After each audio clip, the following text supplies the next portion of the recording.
상당히 별로 좋진 않죠. 물론 이제 작년보다는 좋아졌는데요. 그래도 좋다고 하는 얘기가 이제 AI 쪽, 이쪽에만 좋아지고 아직까지는 시간이 필요할 것 같아요. 올해 빨라도 하반기 아니면 뭐 내년 정도는 돼야지 가시적으로 느끼지 않을까. 그나마 다행인 건 중국에서 그 전자제품이라든지 스마트폰도 마찬가지고 새로운 걸로 이제 바꾸게 되면 이제 보조금을 주지 않습니까? 이것 때문에 앞으로 좀 중국이 시장이 좀 살아날 것 같다는 느낌이 있습니다. 아직까지는 좋지는 않지만 좀만 더 기다리시면은 빠르면 이제 하반기 아니면 뭐 내년 되면은 좋아질 걸로 확실히 보입니다. 전반적으로 좋지는 않습니다. SK는 뭐 그나마 좀 좋은데 아직까지는 파운드리라든지 메모리도 HBM 쪽으로 아직 들어가지 못하고 있기 때문에 아직 좋지는 않습니다. 전반적으로 시장은 아직까지는 좋지 않다. 하지만 하반기 되면 좋아지지 않을까 이렇게 보고 있고요. 본격적으로 이제 좋아지기 시작하려면 내년 정도는 돼야 되지 않나 보고 있습니다. 그나마 다행인 게 스마트폰 갤럭시 S25가 잘 나오고 있다고 나오고 있습니다. 뭐 100만 대가 최단 기간에 팔리고 있다 이렇게 하고 있는데 그나마 선방하고 있습니다. 삼성전자는 반도체가 메인이기 때문에 반도체 사업부가 좋아져야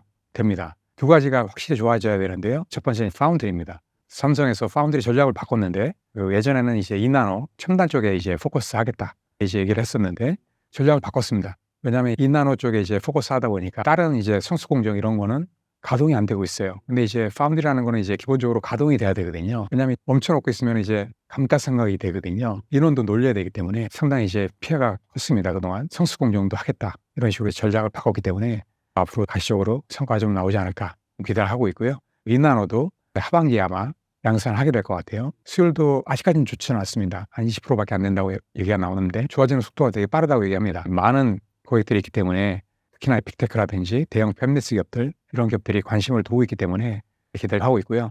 HBM 같은 경우도 엔비디아에 아직 들어가지 못하고 있는데 얼마 전에 전영현 부회장이 엔비디아 제스랑을 만났기 때문에 빠르면은 2분기부터 매출이 좀 나올 것 같아요. HBM4도 전략적으로 하고 있기 때문에 하반기가 되면 납품이 되지 않을까 기대는 하고 있습니다. 시간이 걸립니다.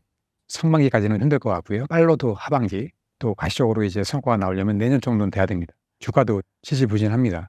하지만은 좀 하반기가 되면 미리 이제 선반영이 되기 때문에 주가도 반영되지 않을까 좀 기대를 하고 있습니다. 특히나 메모리는 DRAM 중에서도 HBM이 메인이기 때문에 이쪽에 상당히 포커스 많이 하고 있습니다. 특히나 HBM3E하고 HBM4 이게 중요한데요. HBM3E 같은 경우에는 얼마 안 남았거든요. HBM4가 아마 하반기에 양산을 할 거기 때문에 벌써 한 6개월밖에 안 남았어요. HBM2가 만약에 이제 엔비디아에 납품이 된다 해도 그 물량이 이렇게 크진 않을 거예요. 처음부터 이제 많이 주진 않을 거기 때문에 물량이 나오려면 내년 돼야 되는 거고요. 내년 되면 또 이제 본격적으로 HBM3E보다는 이제 HBM4가 메인이 되기 때문에 HBM4에서 일단은 삼성은 어떻게 이제 SK를 따라잡아야 됩니다. 기점은 이제 HBM4다라고 이제 생각합니다. SK를 완전히 따라잡으려면 HBM4E 정도는 돼야 될 것 같아요. 전략적으로 삼성도 HBM4E 쪽에 포커스를 많이 하고 있거든요. 그게 내년입니다. 빨라도 SK를 따라잡으려면 앞으로 한 2년 가까이는 걸리지 않을까 보고 있습니다. AI가 상당히 인기가 많이 올라오고 있어요. 왜냐하면 특히나 딥시크 이후에 AI 시장이 상당히 생태계가 커지고 있거든요.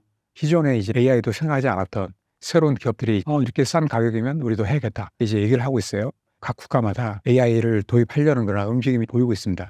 좀만 더 기다리면은 수요가 더 늘지 않을까. 이제 엔비디아도 뭐 딥시크 때문에 많이 줄 거다. 처음에 나온 다음에 엔비디아 주가도 많이 빠졌거든요. 근데 며칠 전에 전선왕도 얘기했듯이 블랙웰 수요가 너무 많다. 딥시크가 엔비디아 수요에 어떤 방해가 되는 게 아니고 오히려 더 늘리고 있다 이제 얘기를 하고 있거든요. 왜냐하면 딥시크 같은 경우에는 특히나 R1 추론 쪽에 상당히 포커스가 되고 있는데 그쪽에 컴퓨팅 파워가 상당히 많이 필요합니다. 앞으로는 이제 R1 쪽 추론 쪽에 많이 필요하기 때문에 HBM도 많이 사용이 될 걸로 기대를 좀 하고 있습니다. 앞으로 당분간은 계속 HBM4에 따라서 이제 들어가기 때문에 같이 이제 쓰일 수밖에 없기 때문에 많이 필요하다 이제 보고 있습니다. 시장은 아마 내년이 더 좋을 것 같습니다. 계속 몇 년간은 계속 시장이 커지고 그런 혜택을 삼성하고 SK가 같이 당분간은 볼 거다 보고 있습니다. 삼성이 2022년도에 GA 방식을 도입을 하면서 상당히 기대를 많이 했었는데 오히려 빅테크라든지 대형 팹리스 기업들을 수준 못했어요. 그 이유가 뭐냐면은 수율이 너무 안 좋았어요.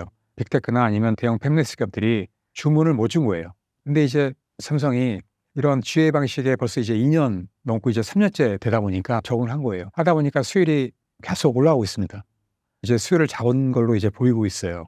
2나노 같은 경우에 20% 정도 된다고 그러거든요. 근데 이게 계속 올라오고 있습니다. 이게 사업성이 있으려면 한 60% 이상 나와야 되거든요. 근데 60% 이상은 잘하면 나올 것 같습니다. 계속 올라갈 것 같고요. 특히나 4나노 공정 있지 않습니까? 요건 이제 핀팩 공정인데요. 요건 80%까지 수율이 나온다. 이런 얘기가 나오고 있어요.